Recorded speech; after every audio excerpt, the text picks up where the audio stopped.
Assalamualaikum warahmatullahi wabarakatuh. Baik, di sini saya akan mengkonfirmasi terkait materi konsep dasar kurikulum yang kita bahas sebelumnya. Jadi sebelumnya saya mohon maaf karena baru membuatkan video konfirmasinya sekarang. Jadi terkait dengan penjelasan video presentasi yang dibuat oleh kelompok 1, sebenarnya itu masih belum mengelaborasi atau belum bisa memberikan penjelasan yang utuh terkait dengan konsep dasar kurikulum. Karena kan setelah saya perhatikan kalian itu di kelompok 1 masih hanya sekedar membaca, tetapi belum bisa menjelaskan sebenarnya apa sih konsep dari kurikulum. Sehingga di sini saya ingin memberikan penjelasan ulang yang mungkin semoga bisa memberikan penjelasan yang bisa kalian mengerti terkait dengan konsep dasar kurikulum.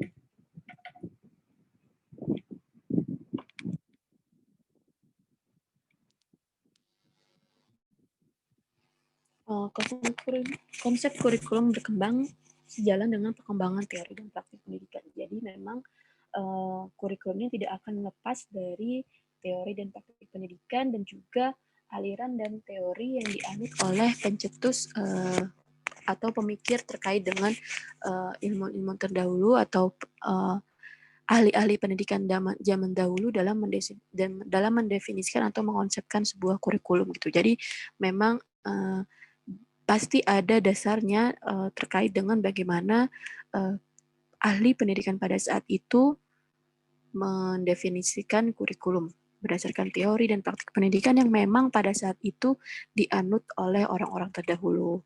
Misalnya kalau untuk orang Yunani kuno dan dalam buku Robert S. Zais juga itu konsep kurikulum dianggap sebagai kumpulan mata pelajaran yang harus disampaikan guru atau dipelajari siswa.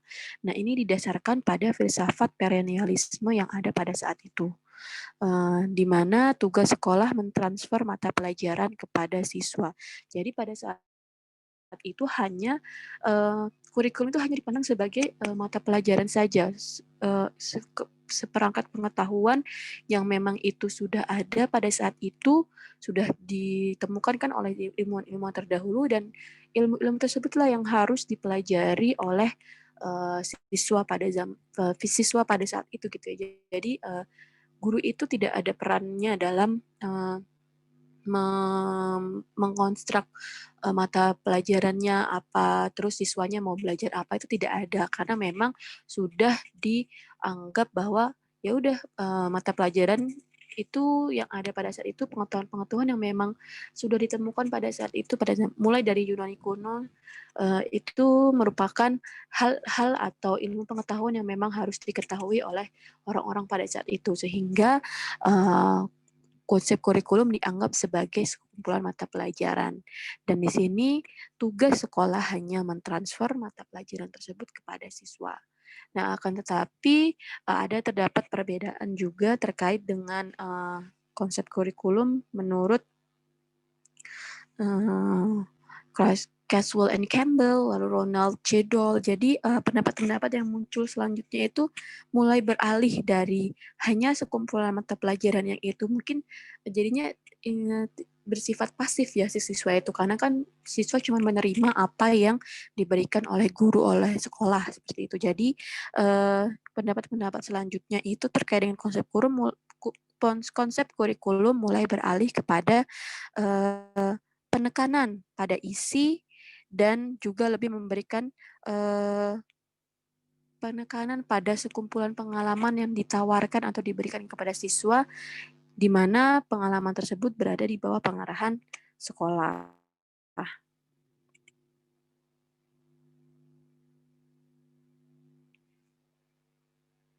Nah, pengalaman-pengalaman yang di bawah pengaruh sekolah itu tidak hanya sekedar apa yang ada di sekolah saja ya. Jadi itu mempunyai makna yang cukup luas. Nah, pengalaman tersebut tuh bisa berlangsung di sekolah, mungkin saat di pelajaran di sekolah. Nah, akan tetapi pengalaman belajar itu juga nanti bisa dibawa ke rumah maupun di masyarakat, baik itu bersama guru maupun tanpa guru, baik itu berkaitan dengan pelajaran atau tidak. Jadi memang kurikulum di sini dianggap sebagai pengalaman-pengalaman yang diberikan kepada siswa.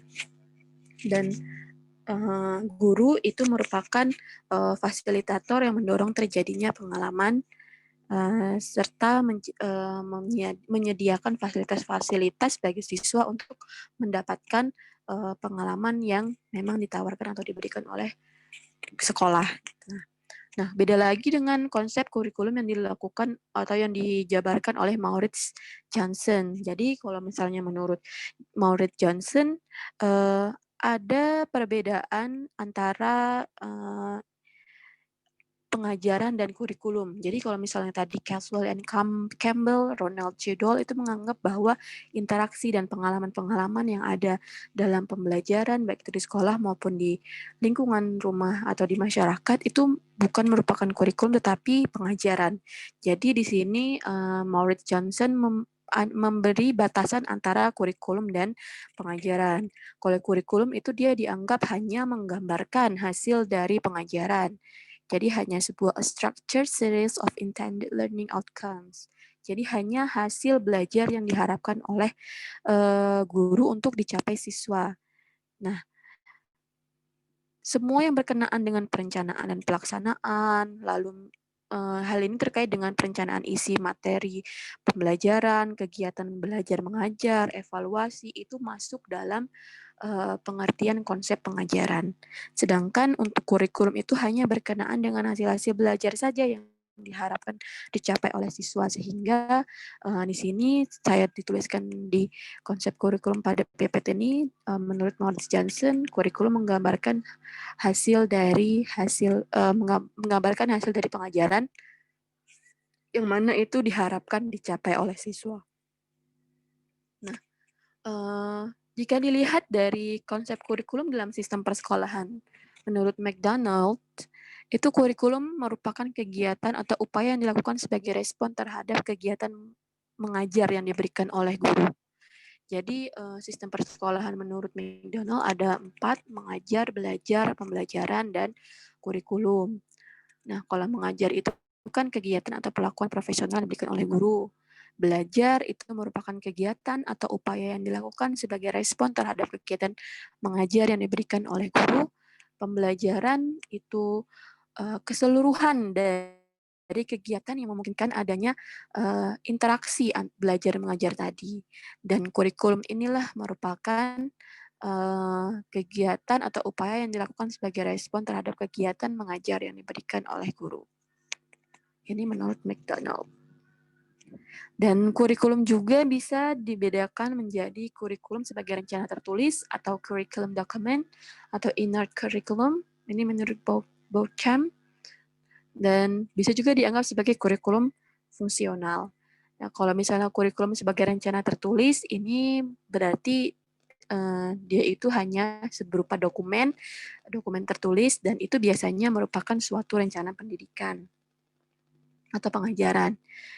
Nah, pelaksanaan rencana itu juga sudah termasuk dalam pengajarannya.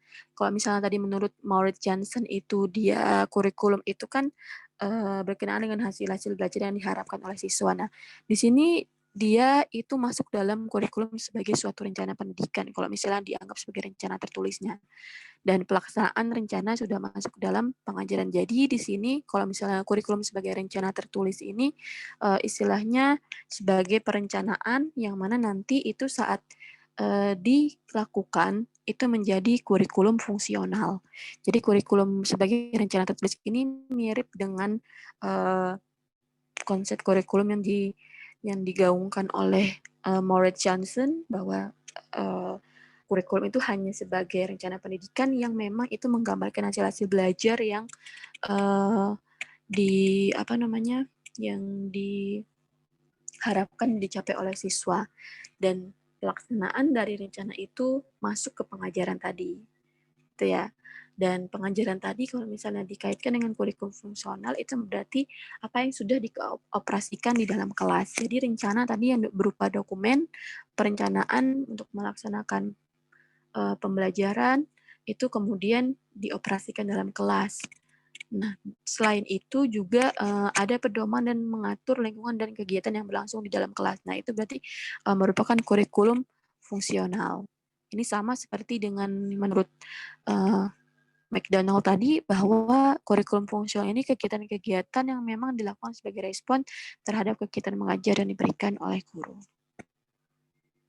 Nah, selain itu, konsep kurikulum menurut Hilda Taba ini berkaitan dengan adanya perbedaan antara kurikulum dan pengajaran, yang mana perbedaan itu bukan terletak pada implementasinya, tetapi pada keluasan cakupannya.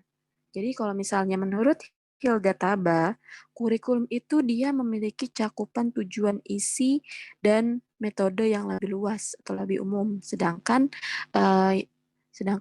pengajaran itu biasanya lebih pendek, sehingga di sini dia akan membentuk sebuah kontinum yang mana dalam jangka panjang itu nanti kurikulum memberikan pegangan bagi pelaksanaan pengajaran di kelas. Tadi sama ya seperti dengan kurikulum dokumen atau kurikulum tertulis sebagai dokumen kurikulum. Kemudian untuk pengajarannya itu yang dalam jangka pendeknya berarti maksudnya jangka pendek ini dalam misalnya 1 kali pertemuan. Itu merupakan jangka pendek pengajarannya. Berarti apa saja tugas dan tanggung jawab guru dalam menjabarkan kurikulum pengajaran di kelasnya. Kalau kurikulum ini dalam jangka panjang bisa saja kalau misalnya kurikulum itu kan biasanya dia akan berubah selama 5 tahun. Berarti bagaimana kurikulum itu bisa memberikan pegangan pelaksanaan pengajaran di sekolah selama 5 tahun ke depan gitu. Jadi dia umumnya cakupannya lebih panjang. Sedangkan untuk pengajaran dia lebih kepada mikronya, jangka pendeknya. Dalam misalnya kalau 1 kali pertemuan 2 kali berapa jam gitu misalnya. 2 kali 45 menit. Nah, itu merupakan pengajaran yang mana dia merupakan jangka pendek dan di dalam pengajaran itu mencakup tugas dan tanggung jawab guru dalam menjabarkan kurikulum di kelas dengan dalam ruang lingkup yang kecil tadi, karena kan cuma 2 kali 20, misalnya 2 kali 49, 2 kali 45 menit, dan itu untuk di satu kelas, itu kan pendek jadinya, dia udah lebih mikronya lagi, kalau kurikulum dia makronya. Nah, berdasarkan konsep kurikulum tadi, jadi sebenarnya dalam mendefinisikan kurikulum ini bisa bermacam-macam.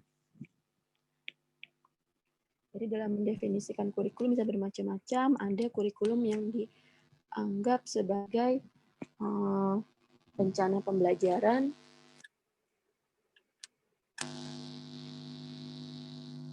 di mana kurikulum sebagai rencana pembelajaran itu dianggap sebagai rancangan untuk mencapai tujuan pendidikan yang mencakup rancangan tertulis dan pengalaman belajar siswa serta menimbulkan interaksi antara siswa dan konten kurikulum. Nah, ini merupakan perpaduan dari tadi konsep-konsep kurikulum yang sudah disampaikan oleh Maurice Johnson, lalu siapa lagi ya, Hilda Taba, lalu juga Zais, juga Ronald Cedol.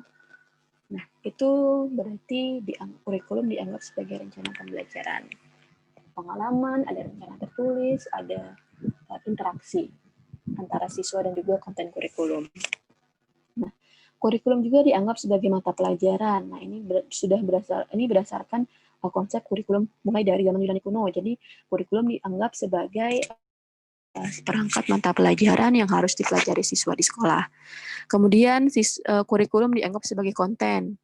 Jadi kurikulum sebagai sumber siswa dalam memperoleh pengetahuan dan pemahaman, mengembangkan keterampilan dan sikap, apresiasi dan nilai-nilai di bawah tanggung jawab sekolah ini sama seperti juga konsep kurikulumnya Zais ya pada zaman Yunani kuno juga, bahwa dia berkaitan dengan konten. Hasil belajar. Nah, kurikulum dirancang untuk membuahkan hasil belajar untuk dikuasai siswa ini berdasarkan konsep kurikulum yang dikemukakan oleh Maurice Johnson. Kemudian ada juga pendapat bahwa kurikulum dapat didefinisikan sebagai reproduksi kultural, di mana kurikulum itu nanti harus bisa merefleksikan kebudayaan masyarakat. Apa yang ada di dalam budaya masyarakat itu di-preserve, istilahnya bisa diteruskan melalui pembelajaran-pembelajaran yang ada, yang direncanakan atau yang dirancang di dalam sebuah kurikulum. Dan kemudian kurikulum juga dianggap sebagai pengalaman belajar, di mana kurikulum dianggap sebagai semua pengalaman belajar atau pengalaman pendidikan yang diperoleh siswa sesuai dengan yang direncanakan dan dilaksanakan sekolah. Ini berkaitan dengan konsep kurikulum yang tadi dikemukakan oleh Campbell and Caswell dan juga Ronald J. Dole. Dan kurikulum juga dianggap sebagai bidang studi. Nah, di kurikulum sebagai bidang studi ini dia memiliki ruang lingkup dan fondasi tersendiri. Dia memiliki riset, teori dan prinsip. Nah, jadi misalnya di dalam perkuliahan gitu ada namanya mata kuliah kurikulum bidang studinya. Nah, jadi itu dianggap sebagai bidang studi. Jadi kurikulum itu bisa dipelajari karena dia ada teori, ada prinsipnya, ada pengembangannya seperti itu. Nah, kalau misalnya untuk kita di sini hanya menelaah kurikulum. Kalau biasanya kalau terkait dengan bagaimana kurikulum dianggap sebagai bidang studi lalu kita mempelajarinya itu biasanya dalam ranah S2-nya gitu. Kalau ini di sini kita hanya belajar bagaimana kita bisa menelaah kurikulum yang ada di Indonesia lalu menerapkannya di dalam pembelajaran di kelas. Nah, jadi ranahnya kita hanya ke sana kalau untuk ranah S1.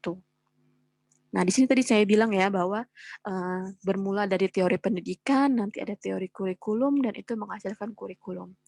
Dan dari sinilah juga bisa ada prinsip-prinsip kurikulumnya, bagaimana mengembangkannya, bagaimana mengevaluasinya, sehingga bisa dijadikan kurikulum bisa dianggap sebagai bidang studi tertentu gitu. Maksudnya bidang studi tersendiri. Nah, selanjutnya berkaitan dengan kurikulum dan teori pendidikan. Jadi ada 4 teori pendidikan yang mendasari pelaksanaan pendidikan, yang itu juga nanti akan mempengaruhi kurikulum berdasarkan teori pendidikan yang ada. Nah, teori pendidikan itu ada 4 mencakup pendidikan klasik, pendidikan pribadi, pendidikan interaksional, dan teknologi pendidikan.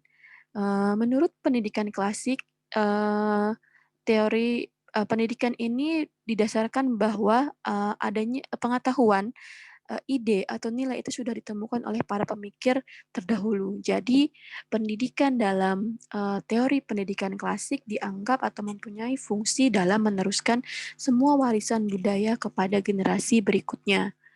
Jadi dalam pendidikan klasik ini lebih menekankan pada isi pendidikan bukan proses, dan lebih menekankan perkembangan segi intelektual daripada segi emosional. Nah, selain itu, bagaimana sih tugas gurunya dan para pengembang kurikulum atau stakeholder atau pihak-pihak sekolah yang ada di sekolah, misalnya kepala sekolah dan wakil-wakilnya, itu apa sih tugasnya? Dia tugasnya adalah memilih dan menyajikan materi. Dan materi yang sudah dipilih tersebut memang disesuaikan dengan perkembangan dan kemampuan peserta didik. Nah, model konsep pendidikan pada pendidikan klasik ini mengacu pada konsep perennialisme dan esensialisme. Dalam konsep perennialisme, dia menganggap bahwa masyarakat bersifat statis, sehingga pendidikan berfungsi memelihara dan mewariskan pengetahuan dan nilai yang telah ada.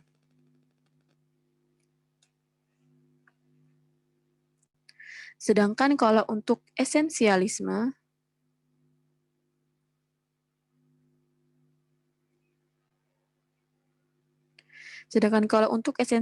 ini lebih mengarahkan pada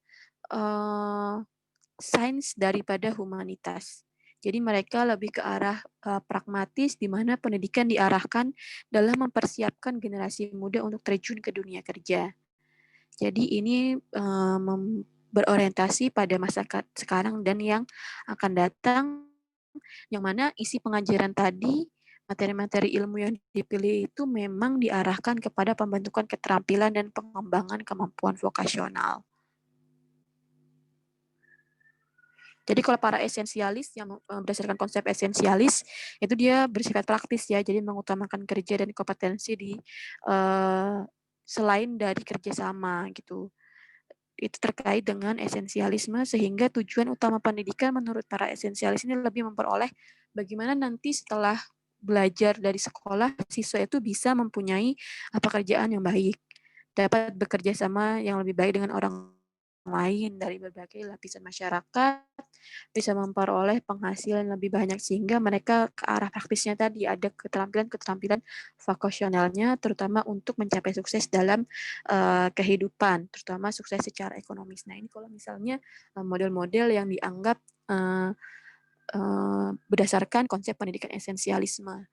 Kalau misalnya untuk yang perennialisme tadi, dia dianggap bahwa masyarakat bersifat statis. Jadi hanya kurikulum itu hanya dianggap untuk memelihara dan mewariskan pengetahuan saja yang telah ada tanpa mengantisipasi nanti ke depannya itu akan ada perubahan-perubahan. Sedangkan kalau yang esensialisme dia tetap menekankan pada isinya, tetapi isinya tersebut mengarah pada pengembangan kemampuan vokasional yang mana itu bisa nanti digunakan dalam kehidupan di masyarakat setelah lulus dari persekolahan sehingga dapat survive istilahnya ya, mampu pekerjaan lebih baik melalui pengembangan keterampilan-keterampilan vokasional terutama ke arah yang lebih ekonomis, sukses secara ekonomisnya tadi. Nah, lalu bagaimana kurikulum pendidikan klasik? Jadi sesuai dengan asumsi teori pendidikan klasik sehingga kurikulumnya pun dia nanti akan menekankan pada isi-isi pendidikan saja, yang mana itu dikaitkan dengan disiplin-disiplin ilmu, misalnya disiplin ilmu sains, disiplin ilmu sosial, disiplin ilmu ekonomi. Nah, itu nanti materi-materinya disusun oleh para ahli tanpa mengikutsertakan guru dan siswa karena memang dianggap ahli-ahli pengetahuan itu sudah ada dan mengkonstruk pengetahuan itu adalah ahli-ahli. Jadi yang yang menyusun materi-materi isi pendidikan itu adalah ahli tadi yang tanpa mengikutsertakan pendapat guru dan siswa.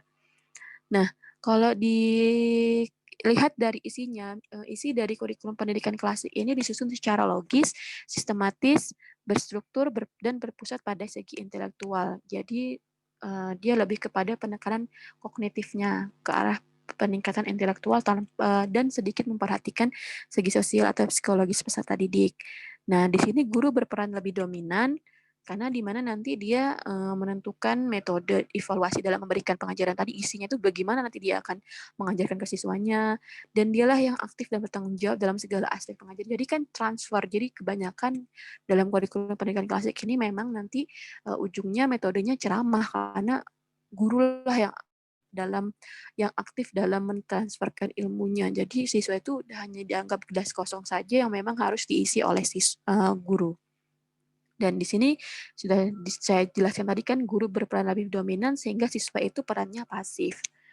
Nah, ini berkaitan dengan bahwa tadi teori pendidikan ini ya, pendidikan yang tadi konsep pendidikan perennialisme bahwa masyarakat bersifat statis sehingga memang siswa dianggap untuk memelihara dan mewariskan pengetahuan saja. Jadi dia hanya diberi saja pengetahuan yang sudah ada tanpa ada mungkin antisipasi tadi untuk terkait dengan perubahan-perubahan yang mungkin bisa terjadi seiring dengan perkembangan zaman. Nah, selanjutnya yaitu ada teori pendidikan pribadi. Nah, kalau teori pendidikan pribadi ini dia lebih mengutamakan pada peranan siswa, yang mana asumsinya anak memiliki potensi untuk belajar dan berkembang sendiri. Sehingga pendidikan dianggap mempunyai fungsi dalam menciptakan lingkungan yang menunjang perkembangan siswa. Dan pendidikan pribadi ini bertolak atau berdasar dari kebutuhan dan minat peserta didik. Jadi guru hanya dianggap sebagai pembimbing, motivator, dan juga fasilitator bagi siswa. Aliran pendidikan yang ada dalam pendidikan pribadi ini menganut aliran pendidikan progresif, yang mana ini dikembangkan oleh Francis Parker dan John Dewey, yang mana dianggap bahwa siswa itu merupakan kesatuan yang utuh yang mana perkembangan emosi dan sosial dalam siswa tersebut itu sama pentingnya dengan perkembangan intelektual, berbeda dengan pendidikan klasik yang menitik beratkan pada perkembangan intelektual saja. Sehingga kalau dalam aliran pendidikan pribadi ini, siswa merefleksi apa yang muncul dalam kehidupannya. Dan selanjutnya untuk aliran pendidikan romantik ini berisi bahwa pendidikan adalah proses individual yang berisi rentetan pengembangan kemampuan anak melalui interaksi dengan berbagai aspek lingkungan. Mungkin saya skip dulu ya karena di sini saya kebetulan membuat rekaman ini eh, berdasarkan maksudnya sudah ada sore jadi di sini sudah maghrib jadi saya akan skip terlebih dahulu.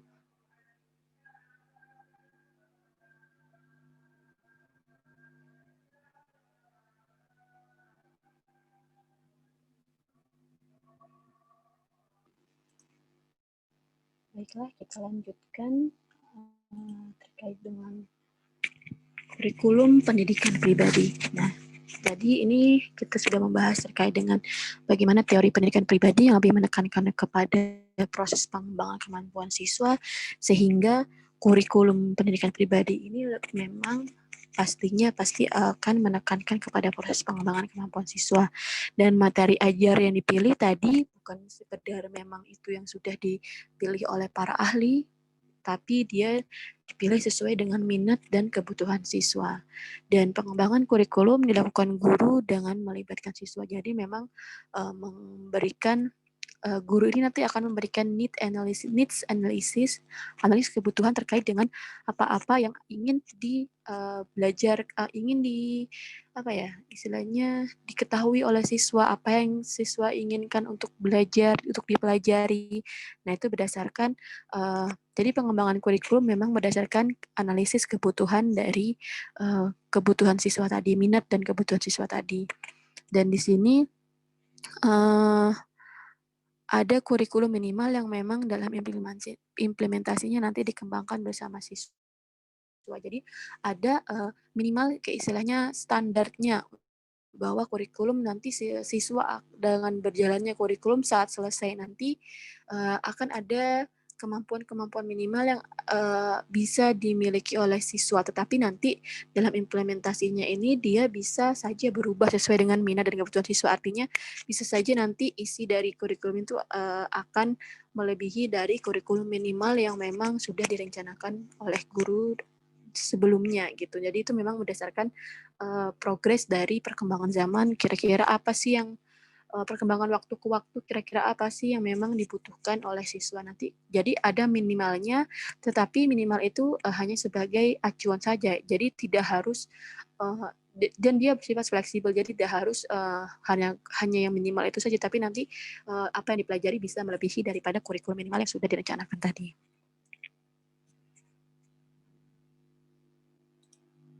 Selanjutnya terkait dengan teori teknologi pendidikan. Nah, menurut teori teknologi pendidikan ini bahwa pendidikan adalah pembentukan dan penguasaan kompetensi, bukan pengawetan dan pemeliharaan budaya lama. Jadi ini berbeda dengan pengertian dari teori pendidikan klasik yang menganggap bahwa pengetahuan itu harus di-preserve atau diawetkan atau di mana itu harus dipelihara dan berdasarkan budaya-budaya yang memang sudah ada sebelumnya. Nah, jadi kalau misalnya teori pendidikan ini dia lebih ke arah pembentukan dan penguasaan kompetensi yang berorientasi pada masa sekarang dan yang akan datang. Dan ini dipengaruhi oleh perkembangan ilmu dan teknologi tentu saja ya, karena namanya juga teknologi pendidikan. Yang mana di dalam teknologi pendidikan ini merupakan penerapan prinsip-prinsip ilmu dan teknologi dalam pendidikan. Jadi di sini pendidikan adalah ilmu dan cabang dari teknologi ilmiah dan isi pendidikan dipilih oleh tim ahli bidang-bidang khusus yang berupa data objektif, keterampilan yang mengarah pada kemampuan vokasional yang disampaikan menggunakan bantuan media elektronika. Berdasarkan teori pendidikan atau teori teknologi pendidikan tadi, maka kurikulum teknologi pendidikan menekankan pada kompetensi atau kemampuan praktis. Jadi memang materi-materi disiplin ilmu yang dipelajari ini termasuk di dalam kurikulum yang apabila disiplin ilmu yang nanti dipelajari itu memang mendukung penguasaan kemampuan praktis tadi. Jadi memang di dalam kurikulumnya ada materi-materi disiplin ilmu tertentu, misalnya di biologi, atau misalnya di matematika, atau di fisika, atau yang lainnya. Tetapi memang dalam pembelajaran, dalam materi-materi tersebut nanti bisa menjembatani penguasaan kemampuan praktis, yang memang bisa nanti digunakan dalam, kehidupan sehari-hari gitu ya. Misalnya kalau untuk di bioteknologi berarti, memiliki kemampuan dalam merekayasa organisme sehingga kita mampu menghasilkan, produk-produk yang memiliki nilai valuable itu lebih tinggi dengan melakukan perekayasaan organisme. Nah, itu kan dia nanti dengan keterampilan lab dalam mengolah, hasil-hasil, produk-produk bioteknologi, mana itu nanti dia akan meningkatkan nilai jualnya dan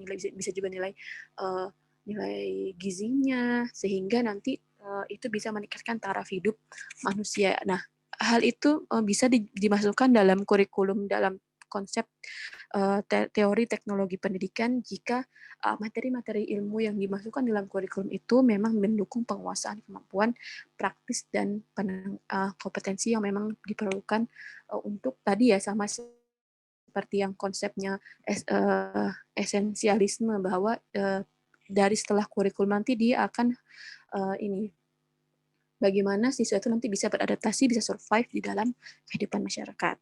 Dan penyusunan pada kurikulum teknologi pendidikan ini, dilakukan oleh para ahli dan guru yang memang mempunyai kemampuan dalam mengembangkan kurikulum.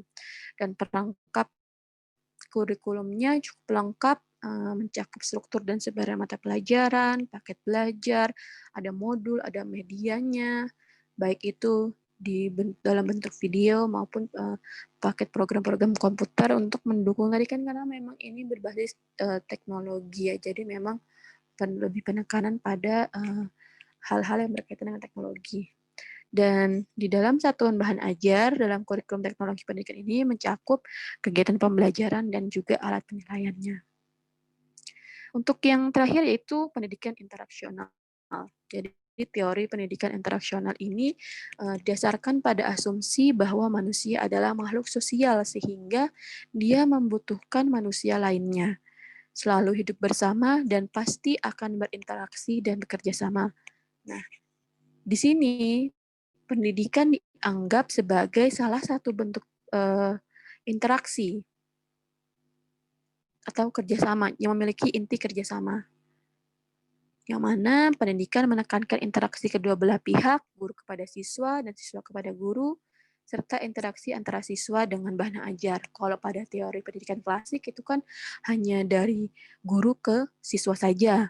Kalau misalnya untuk yang teori pendidikan pribadi itu bagaimana siswa ke gurunya, siswa yang lebih aktif. Dan sedangkan kalau untuk teknologi pendidikan bagaimana guru dan siswa dengan bahan ajarnya. Tetapi kalau untuk yang teori pendidikan interaksional ini uh, lebih menyeluruh, artinya interaksinya bisa terjadi antara guru dan siswa maupun siswa dan guru maupun interaksi antara guru dan siswa dengan bahan ajar. Jadi keseluruhannya saling berinteraksi. Dan di sini pendidikan interaksional ini lebih dari sekedar fakta-fakta saja. Kalau pendidikan klasik kan hanya memang fakta pengetahuan, fakta dan konsep pengetahuan yang sudah ada.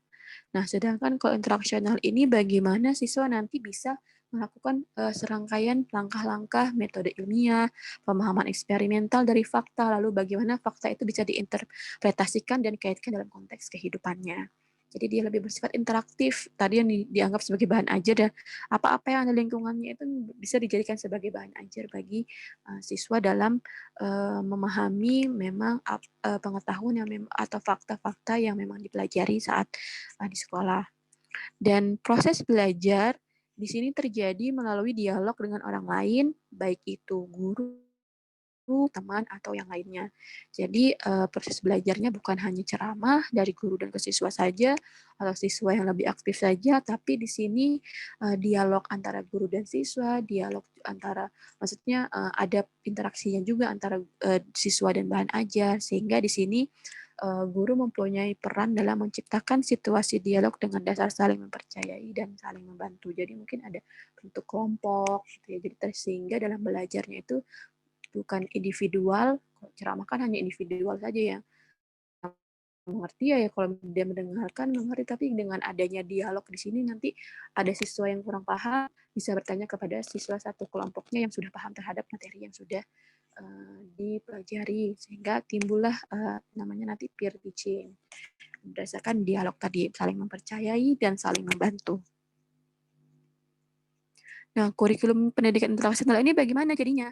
Jadi tentu saja dalam kurikulum pendidikan interaksional lebih menekankan pada isi dan proses. Jadi bukan hanya isi saja yang dipentingkan seperti pendidikan klasik atau bukan sekedar proses pendidikannya saja, tapi keduanya. Nah, isi pendidikan terdiri atas problem nyata yang aktual yang dihadapi dalam kehidupan di masyarakat. Jadi mereka mempelajari berdasarkan fenomena-fenomena sosial yang ada di sekitarnya. Proses pendidikan berbentuk kegiatan belajar kelompok seperti tadi yang saya sudah jelaskan sebelumnya ya. Jadi dalam menciptakan dialog itu nanti dalam berbentuk kegiatan belajar kelompok sehingga dalam kurikulum pendidikan interaksional ini mengutamakan kerjasama baik antara siswa, siswa dan guru maupun antara siswa dan guru dengan sumber belajar yang lain. Dan kegiatan penilaian dilakukan untuk hasil maupun proses belajar yang mana gurulah yang melakukan kegiatan penilaian sepanjang kegiatan belajar. Nah, terkait dengan kedudukan kurikulum dalam pendidikan, di sini bisa kita kaitkan bahwa tadi kita membahas terkait dengan barusan ya kita pendidikan interaksional. Jadi memang dianggap bahwa pendidikan itu mempunyai inti adanya interaksi antara pendidik dengan peserta didik dalam upaya membantu peserta didik menguasai tujuan-tujuan pendidikannya. Nah, interaksi ini kan dia tadi luas ya cakupannya, bisa di rumah, bisa di sekolah, maupun di masyarakat. Nah, kalau di dalam lingkungan keluarga, interaksi pendidikan ini dia sifatnya lebih kepada otomatis, dia tidak ada rencana tertulisnya. Jadi apa namanya? Untuk pendidikan, interaksi pendidikan yang ada di keluarga ini dia tidak disadari. Kemudian untuk di sekolah, nah kalau untuk di sekolah ini dia lebih formal. Lebih formalnya dia ada rencana tertulisnya. Jadi bagaimana guru melaksanakan tugasnya sebagai pendidik itu sudah ada rencana dan persiapan yang matang, juga ada tujuan yang jelas, bahan-bahan yang disusun, sistematis, dan rinci. Sehingga di sini dianggap bahwa pendidikan di sekolah itu adalah merupakan pendidikan formal, sedangkan kalau di rumah itu pendidikan informal. Dan untuk di masyarakat itu berkaitan dengan pendidikan seperti ceramah, sarasehan, itu juga termasuk pendidikan yang mana itu berlangsung di luar sekolah dan itu tidak terlalu formal sehingga dianggap sebagai pendidikan luar sekolah. Nah, terkait dengan pendidikan formal, ini kita dapat menarik kesimpulan bahwa pendidikan formal di sekolah itu dia memiliki rancangan pendidikan atau kurikulum tertulis yang tersusun secara sistematis, jelas, dan rinci. Dan di mana kurikulum ini dia terencana, ada yang mengawasi dan juga ada yang menilai. Dalam pendidikan formal juga, pendidik atau guru ini memiliki keterampilan khusus dalam bidang pendidikan, sehingga memang yang mengajar ini yang mempunyai profesi sebagai guru, yang mana dia memang dipersiapkan menjadi guru, jadi memiliki keterampilan-keterampilan khusus mengajar. Dan interaksi pendidikan dalam pendidikan formal ini berlangsung dalam lingkungan tertentu. Jadi misalnya di sekolah, di gedung sekolah, di ruang sekolah itu dengan fasilitas dan juga ada aturan-aturannya. Nah, di sini berarti rancangan atau kurikulum itu nanti memang menjadi ciri utama pendidikan di sekolah. Jadi dengan demikian bahwa kurikulum ini memang sangat penting kedudukannya di dalam pendidikan. Ya, setiap praktik pendidikan diarahkan pada tujuan. Nih, dia pendidikan ini dia memang diarahkan pada pencapaian tujuan-tujuan pendidikan yang mana tujuan pendidikan tersebut baik berkenaan dengan pengembangan penguasaan pengetahuan, pengembangan pribadi, kemampuan sosial ataupun kemampuan bekerja.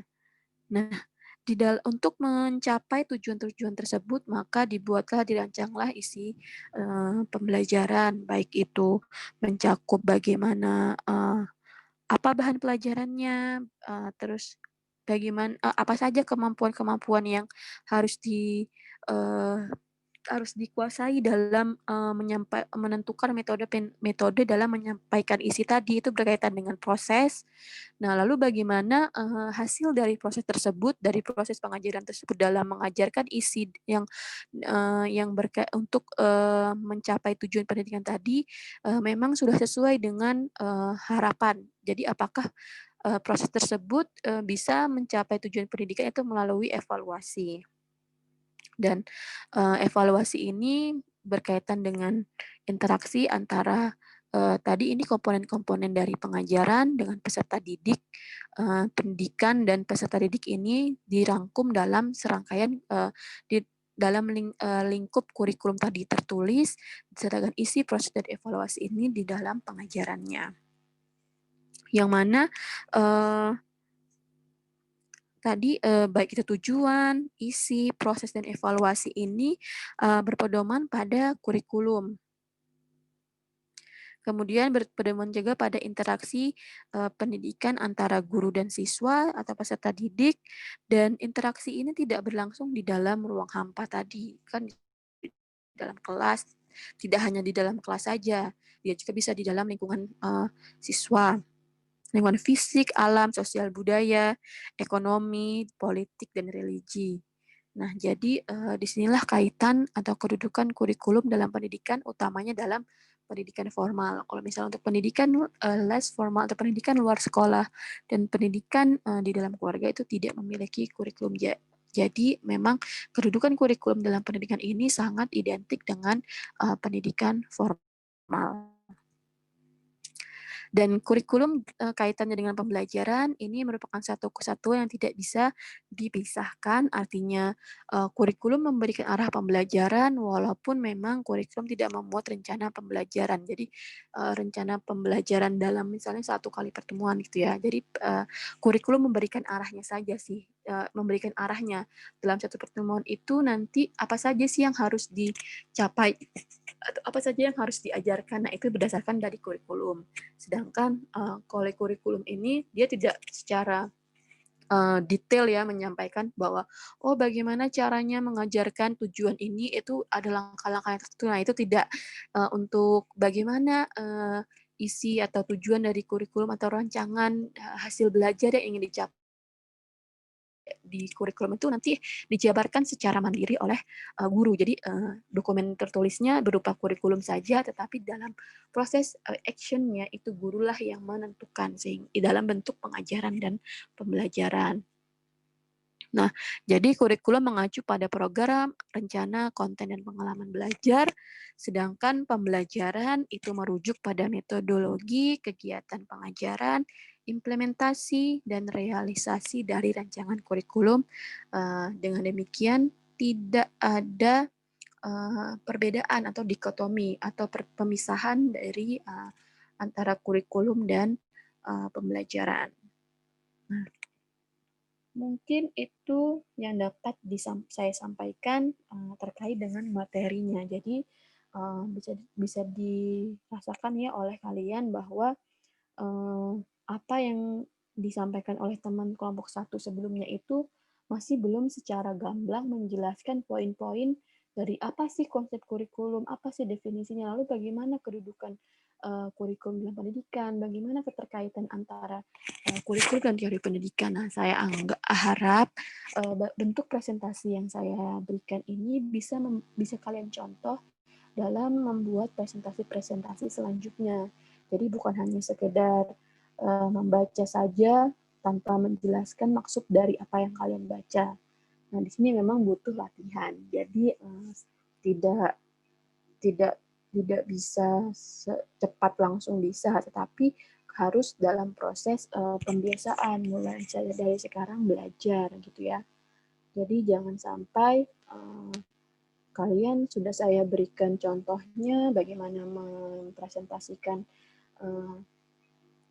bagaimana mempresentasikan ini, tapi ternyata kalian tidak tidak berubah dari yang presentasi sebelumnya. Jadi saya harap dengan adanya video presentasi ini bisa istilahnya memberikan pembelajaran bagi kalian untuk belajar lebih baik lagi. Nah, kemudian saya ingin menyampaikan konfirmasi terkait dengan pertanyaan-pertanyaan yang sudah ada di dalam Google Classroom dan sudah kalian diskusikan saat kita berkuliah pada hari Selasa yang lalu gitu ya. Jadi mulai dari apa yang dibahas di Tebio 1 berkaitan dengan pertanyaan beberapa orang.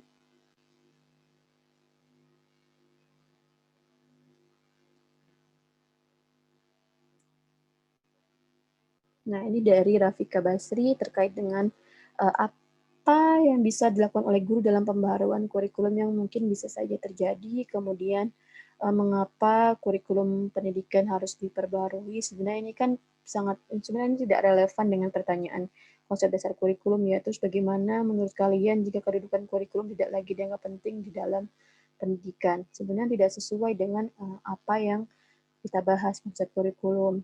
Jadi kalau misalnya terkait dengan pengembangan kurikulum itu nanti sudah ada materinya selanjutnya, dan kurikulum ini memang pasti akan selalu berubah sesuai dengan perkembangan zaman. Dan di sini saya lihat untuk jawabannya dari Puji Lestari ya, terkait dengan pertanyaannya Haziah. Jadi memang ini benar sudah yang apa yang dijawab oleh Puji Lestari bahwa memang harus selalu ditinjau kembali kurikulum itu ya, karena sebuah tuntutan zaman yang selalu berkembang dan mengharuskan seseorang yang hidup pada masa zaman itu mampu menyesuaikannya. Iya benar, karena kalau misalnya kita tidak bisa menyesuaikan dengan perkembangan zaman, itu nanti kita akan tergila zaman, kita tidak bisa survive. Misalnya pada zaman sekarang, di masyarakat itu yang bisa atau yang diharapkan oleh pangsa pasar atau yang para pencari kerja pada zaman sekarang ini adalah orang-orang yang memang memiliki kemampuan literasi, baik itu dalam literasi teknologi, literasi media, literasi informasi, literasi komputer gitu ya, bagaimana bisa mengoperasikan komputer, bagaimana bisa mencari informasi yang relevan, lalu bagaimana bisa berpikir kritis, bagaimana penguasaan teknologi. Nah, kalau misalnya di dalam sekolah tidak diajarkan kemampuan-kemampuan skill atau misalnya kurikulum diarahkan pada pengembangan skill, bagaimana siswa bisa berpikir kritis, bagaimana siswa bisa berliterasi, membaca, mencari informasi yang relevan dan tidak termakan hoax, lalu bagaimana bisa mengoperasionalkan atau misalnya melek teknologi, lalu bagaimana siswa nanti saat lulus dari sekolah atau lulus dari bangku sekolah itu dia bisa survive di masyarakatnya kalau misalnya dia tidak tahu apa-apa, kalau misalnya kurikulum hanya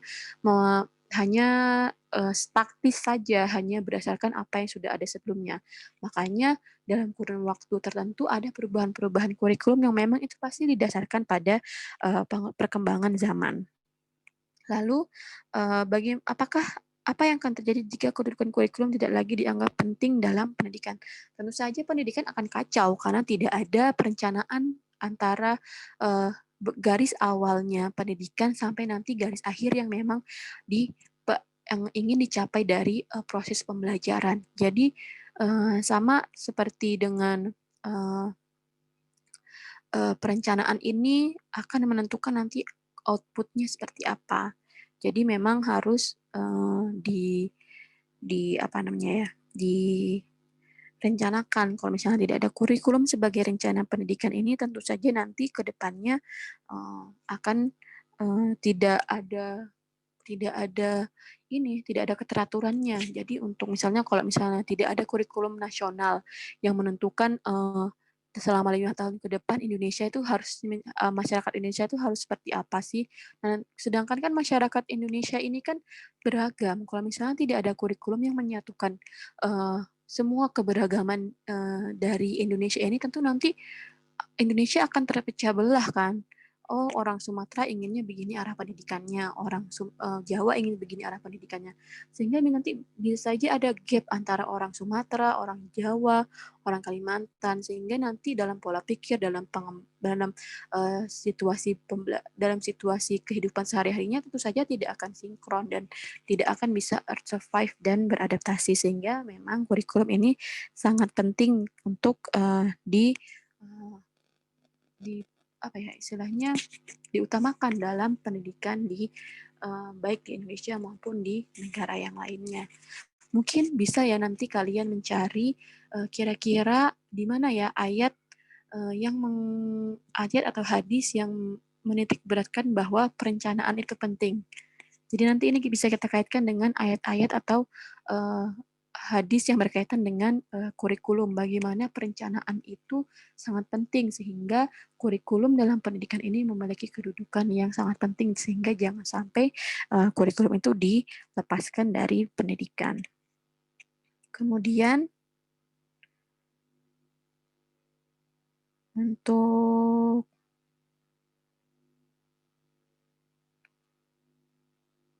pertanyaan Rafika, tentu saja jika kurikulum berubah, maka guru pun harus siap berubah. Di sini jawaban Nabila Sahira terkait dengan sosialisasi pelatihan rutin bagi guru, ya ini betul boleh. Jadi memang kita sebagai guru harus selalu meningkatkan kualitas pembelajaran, baik itu tentang kurikulum, tentang sumber belajar. Jadi jangan sampai guru itu tidak update gitu ya.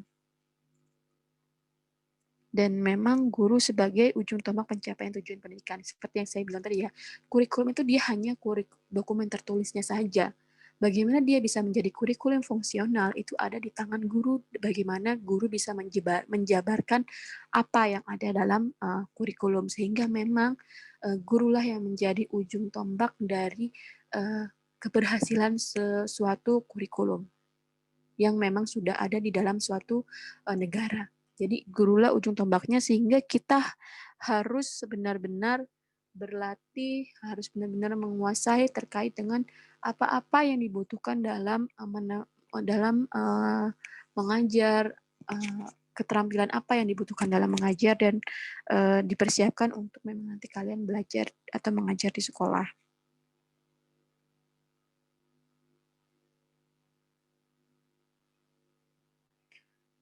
Untuk yang lainnya saya rasa cukup juga ya, sudah sesuai dengan apa yang memang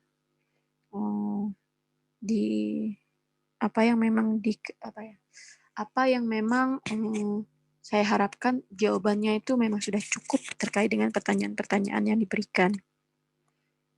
Baik itu dari Nurhaliza, lalu dari Mariska, dari Pinkan. Ini terkait dengan tambahan-tambahan pertanyaan terkait dengan yang sudah ditanyakan di Google Classroom. Saya rasa sudah cukup untuk menjawab pertanyaan yang ada. Dan saya harap ini nanti bisa dijadikan pembelajaran untuk kedepannya, dan kalian lebih juga belajar memahami konsep dasar kurikulum berdasarkan juga materi yang saya berikan ini ya, video ini. Kemudian untuk TBio 2 terkait dengan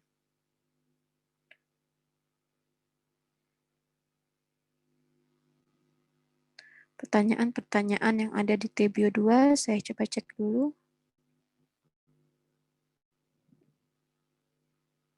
Di sini pertanyaan dari Anisya Agusti, pertanyaan dari Oktavia Khotimah terkait dengan mengapa kurikulum menentukan kualitas pendidikan. Ya, seperti yang tadi sudah kita bahas ya, di kedudukan kurikulum dalam di sini.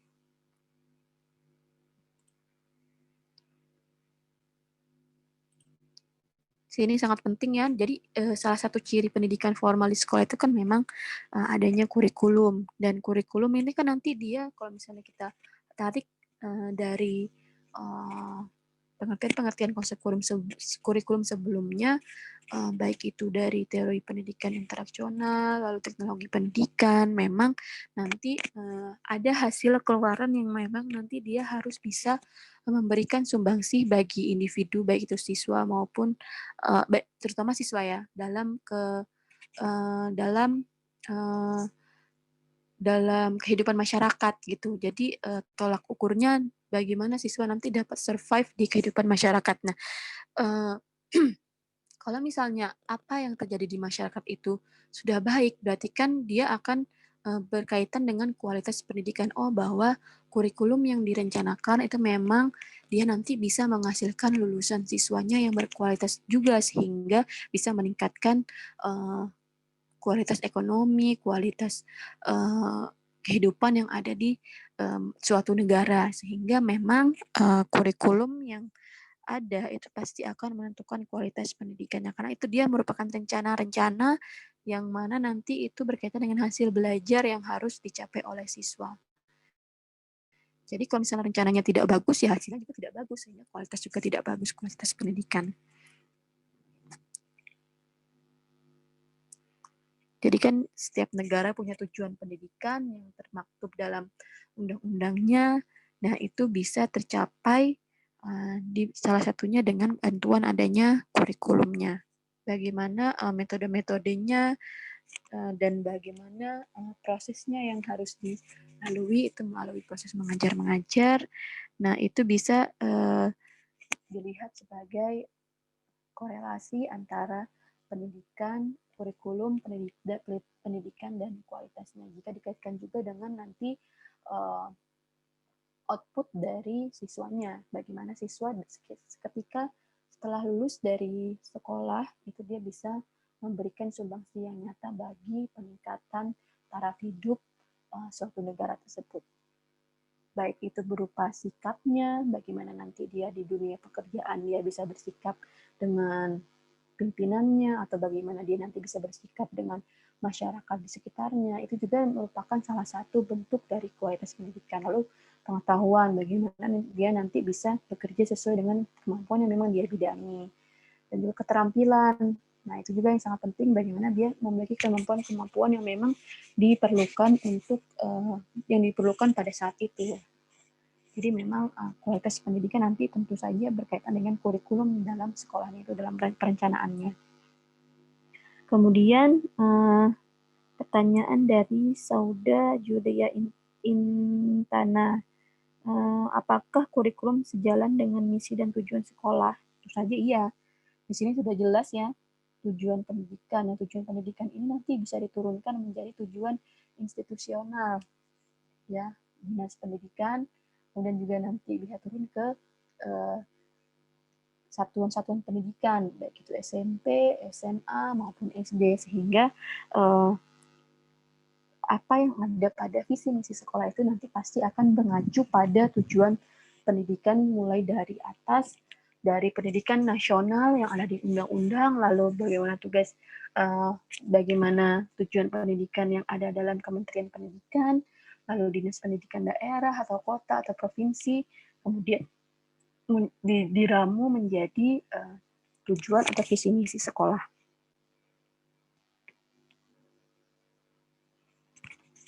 Dan kemudian apakah materi itu sudah sesuai dengan tujuan yang akan dicapai? Ini bergantung kepada sekolah masing-masing ya, tapi tentu saja materi-materi yang ada itu pasti sudah mengacu pada dokumen standar nasional pendidikan yang ada. Nanti kita akan belajar di dua pertemuan selanjutnya ya terkait dengan standar nasional pendidikan. Nanti kita akan tahu bahwa memang apa yang nanti akan diajarkan oleh guru di sekolah kepada siswa itu memang sudah mengacu pada tujuan pendidikan nasional. Jadi tidak bisa kita otak-atik lagi. Dan pasti dia akan sesuai, kurikulum akan sejalan dengan misi dan tujuan sekolah maupun apa yang ada di tujuan nasional.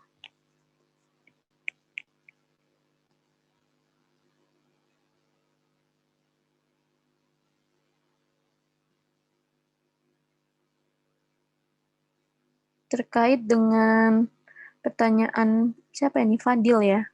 Bagaimana mengukur tingkat keefektifan kurikulum? Itu yang dijawab oleh Alwi sebenarnya sudah mewakili, tapi nanti mungkin kita akan belajar lebih lanjut di dalam pengembangan kurikulum ya. Jadi nanti kita akan bahas lebih dalam di sana.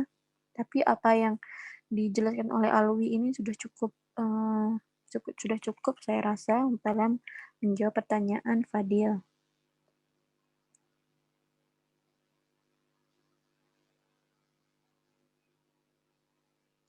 Kemudian pertanyaan dari Irda Wulandini terkait dengan mengapa ada perubahan kurikulum dan apakah perubahan itu bisa menjadi atau membuat siswa menjadi lebih baik. Jadi memang kurikulum itu pasti akan selalu berubah ya, seperti yang saya bilang sebelumnya, disesuaikan dengan perkembangan zaman. Dan apakah perubahan itu bisa membuat siswa menjadi lebih baik, itu it depends ya, jadi bergantung kepada siswanya. Kalau misalnya memang siswa tersebut bisa menerima perubahan, lalu bisa beradaptasi dengan perubahan yang ke arah lebih baik, tentu saja dia akan bisa lebih baik lagi. Dan ini juga sangat banyak faktornya ya, bisa faktor dari lingkungan juga, jadi tidak serta-merta dari individu siswanya saja. Jadi makanya guru harus bisa memberikan atau memfasilitasi lingkungan belajar yang baik agar apa yang tuntutan perubahan itu memang nanti bisa dapat diserap oleh siswa yang ujung-ujungnya nanti hasilnya bisa menciptakan siswa yang lebih baik kompetensinya, lebih baik kompetensi kognitifnya, keterampilannya, sikapnya, seperti itu. Jadi memang ini bergantung kepada siswa, bergantung kepada yang itu juga nanti dipengaruhi oleh lingkungan belajarnya dan juga lingkungan di sekitarnya. Jadi ini bergantung ya.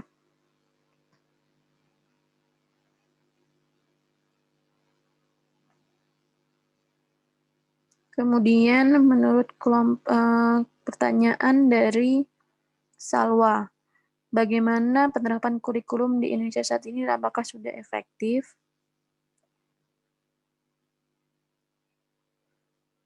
Di sini sudah dijawab oleh beberapa orang ya di biologi 2 bahwa ada yang menganggap kurikulum ini oleh Hasarah ya. Jadi perubahan kurikulum memang lumrah terjadi ya, benar.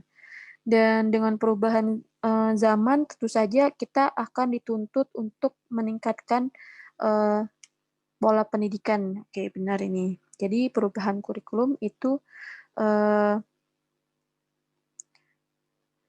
jika perubahan kurikulum membuat siswa lebih baik atau tidak sama sekali itu bukan menjadi tolak ukurnya. Oke.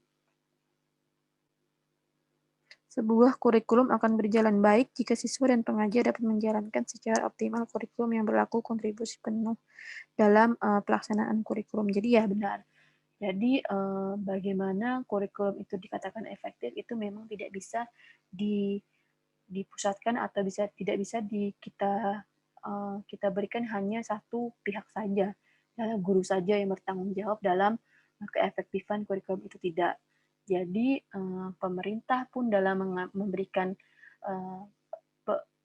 peraturan-peraturannya dalam melaksanakan kurikulum, lalu bagaimana guru menciptakan kurikulum, lalu bagaimana siswanya juga dalam melaksanakan pembelajaran yang sudah direncanakan, itu juga saling mempengaruhi bagaimana keefektifan kurikulumnya. Jadi kalau untuk di Indonesia sendiri memang secara umum tidak semuanya merata ya. Jadi mungkin kalau misalnya sekolah yang memiliki prasarana dan sarana yang lebih baik, lalu dengan input siswanya yang mungkin sudah bagus gitu ya, mungkin pelaksanaan kurikulum bisa berjalan dengan efektif ya. Tetapi kan kita tahu Indonesia sangat beragam dan makanya dalam penentuan di satu kelas itu, di dalam satu kelas itu harusnya dia heterogen siswanya. Jadi memang kalau misalnya memang siswa itu inputnya sekolah itu inputnya bagus, tentu saja dalam pelaksanaan kurikulumnya tentu saja akan bagus juga gitu, akan efektif. Tapi kalau misalnya inputnya dari siswanya tersebut mungkin ada yang kurang bagus, itu menjadi tantangan tersendiri bagi guru-guru dan juga pihak-pihak yang terkait dengan pendidikan dan pembelajaran di sekolah.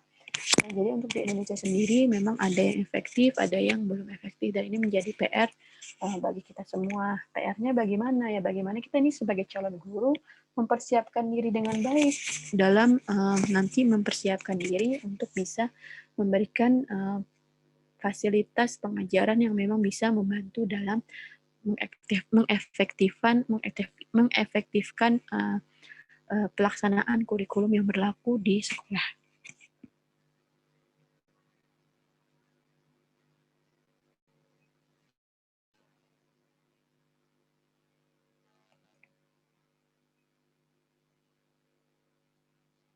Dan terkait dengan pendapatnya Rizky ini memang ya ada beberapa hal yang memang di luar kendali kita, sehingga mungkin ada yang, tapi kalau misalnya bukan suatu hal yang lumrah ini menurut saya juga salah ya, kalau untuk kurang tepat, bukan salah, kurang tepat jika dianggap bahwa kurikulum dari sisi pelajar bukan merupakan sesuatu yang lumrah, itu tidak bisa kita, ini hanya berdasarkan sisi emosionalnya Rizky saja ini ya, jadi kita dalam kita sebagai peserta didik pun kita harus memahami bahwa perubahan itu perlu. Kalau kita sebagai siswa tidak memahami, nah ini dia saya bilang keefektifannya tadi ini kan depends gitu, bergantung kepada tidak hanya guru saja tapi siswanya juga. Nah ini kita harus bagaimana sebagai guru memberikan pemahaman bahwa perubahan-perubahan yang ada itu memang penting, dan perubahan itu memang tidak bisa kita hindari karena kan zaman terus berubah. Masa pendidikan tidak mau tidak tidak menganggap perubahan itu sesuatu yang hal yang rumah. Dan padahal kita setiap hari ada berubah. Misalnya seperti perubahan-perubahan di bidang politik. Kalau bagaimana nanti perubahan politik itu juga nanti bisa mempengaruhi penentuan kurikulum di pendidikan. Itu kan itu suatu hal yang tidak bisa kita hindari gitu. Kita tidak mungkin bisa, karena ini kan kita sebagai masyarakat, sehingga kita pun harus bisa beradaptasi dalam dunia pun. Dulu kan dunia kita sudah mengenal ya revolusi industri, yang dulunya industri itu hanya dengan tenaga manusia, kemudian uh, beralih lagi ke mesin, lalu beralih lagi ke teknologi. Nah, itu merupakan perubahan-perubahan yang tidak mungkin bisa kita hindari, dan itu perubahan itu memang mengacu atau mengarah kepada sebenarnya itu kehidupan yang lebih baik. Jadi kita jangan bilang bahwa perubahan itu bukan sesuatu hal yang rumit, itu salah. Itu konsepsinya mungkin kurang tepat ya. Kalau pandemik ya kita ini kan suatu hal yang tidak bisa kita prediksi. Jadi jangan kita salahkan, oh pandemik terus itu kita tidak tidak bisa beradaptasi, terus kita dianggap terus kemudian dianggap bahwa perubahan itu bukan hal yang humanis. Ini mungkin kurang tepat ya untuk pendapatnya. Dan terkait dengan apa itu sekolah mendemo, tidak takut sakit, kami hanya takut bodoh, lalu dan segala macamnya.